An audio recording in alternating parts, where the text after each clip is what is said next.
Hi! I just finished If the Shoe Fits by Julie Murphy, and I really want to talk about it. I'm Bailey, I talk about books. Just starting out, as a disclaimer, I did get a copy of If the Shoe Fits as a digital art, so I did read it for free. I do intend on buying my own copy of the physical book as soon as it comes out, but I just thought, ethic-wise, I would still share that this was an ARC. If the Shoe Fits, which, look at this beautiful cover. I really like this cover. This is the first in the Meant to Be series, which is Disney's first foray into adult publishing. They're reinterpretations of their fairy tales as modern stories. I think they're all going to be rom-coms. I'm very excited for other interpretations of princess stories. If the Shoe Fits follows Cindy. Obviously, this is a Cinderella reinterpretation. 20-year-old Cindy, a recent college graduate. She has her degree in design, I believe, and specifically focuses on shoes. After a bad last semester at school, she graduates and heads home from New York to California, where her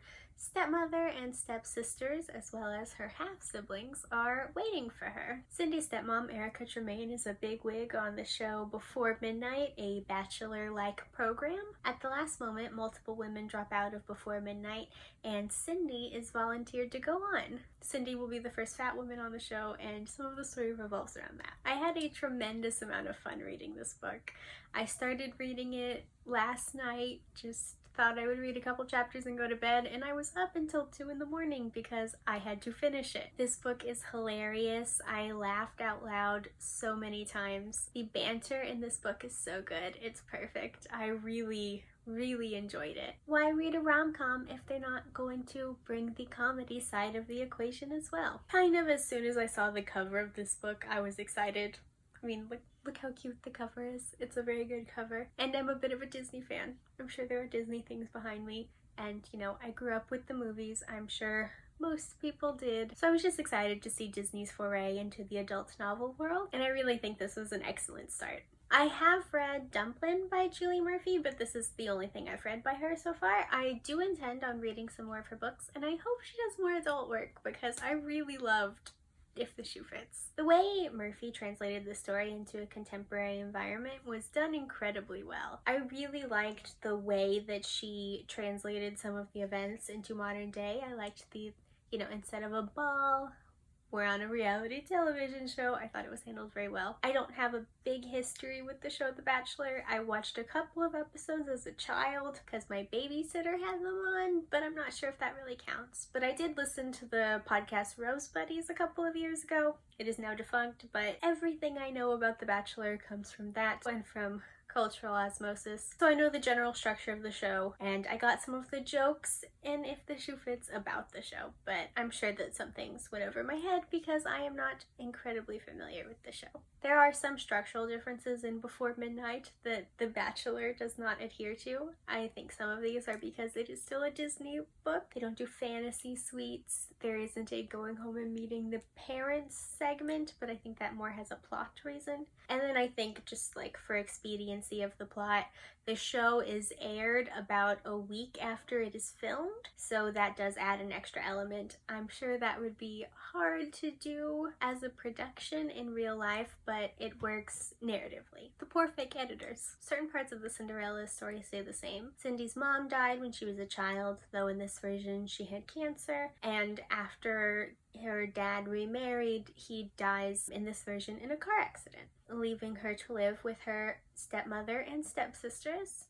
I really like the way that Murphy did the step-family relationship. I've had many retellings fail for me because I didn't like the interpretation of the villains in the new story. They're not as much the villainous force in this book. That is more like fat phobia and a couple of mean girls in the house, and some external conflict with Prince Charming. So this book doesn't have the Tremaines being abusive towards Cindy. They do talk about some conflict they've had in the past, and some of that still lingers in the present, but overall the Tremaines and Cindy do get along generally, if at times contentiously. I really liked the way it was handled in this book. It was one of my favorite parts. Also, Cindy has half siblings. They are triplets. They are basically the mice. That was one of my favorite little nods to the original. I don't want to just list all of the analogs because I don't want to ruin the joy of finding them. They are really delightful to come across. I also really liked the things that Murphy chose to change. I thought it was very intentional and very interesting. The story is still very clearly recognizable as Disney's version of Cinderella, but is interpreted very well for a modern audience. A part of this book is Cindy's experience as a fat woman. We start the book on a plane, and Cindy talks about some of the things that make flying as a fat person uncomfortable, and as the story progresses we see some people being fatphobic towards Cindy, and Cindy has problems with things like wardrobe occasionally. This book isn't about Cindy gaining self-acceptance. Cindy already loves herself and thinks that she is a valuable, worthy, desirable person. Obviously, I think this book would have been great if it was about Cindy gaining self-acceptance, but it wasn't. The internal conflict that Cindy goes through in this book isn't about her body. Some of the external conflict a little bit stems from her body, but it's not about how she feels about her body, which I think was wonderful. I loved reading a rom-com where the heroine just liked herself. A lot of the first fourth of this book doesn't have Prince Charming in it. The reader really has a lot of time to get to know and love Cindy. I think this really makes the reader want what Cindy wants and not just want the happy ending. This is not to say that the romance isn't cute. The romance is so cute. Probably my favorite element of this book was the banter. The banter in this book is absolutely hilarious. It's so cute. I had such a great time reading all of the fun, witty conversation scenes. They were excellent. Murphy writes romance incredibly well. I hope she goes on to write some more adult romance. I would love to read them. And getting to know Henry, the Prince Charming of this story, was really interesting. I really liked the way that Henry's emotional arc was balanced with Cindy's. They have a lot of similar internal conflict that are in opposition, and I thought it was just written incredibly well. I cannot overstate how much fun I had reading this book. I laughed a lot, I cried. I was kind of worried I wasn't gonna cry, but never fear, I cried.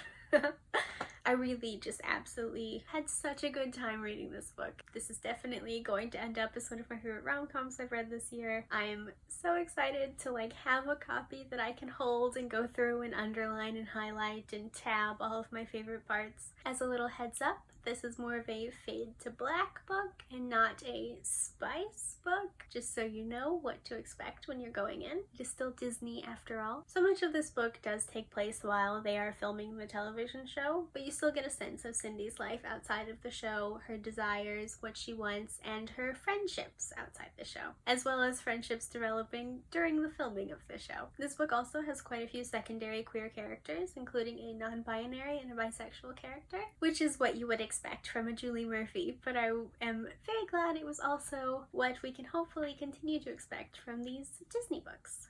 If you're the kind of person that cares about ratings, I very clearly gave this book 5 stars. I had such a great time reading it.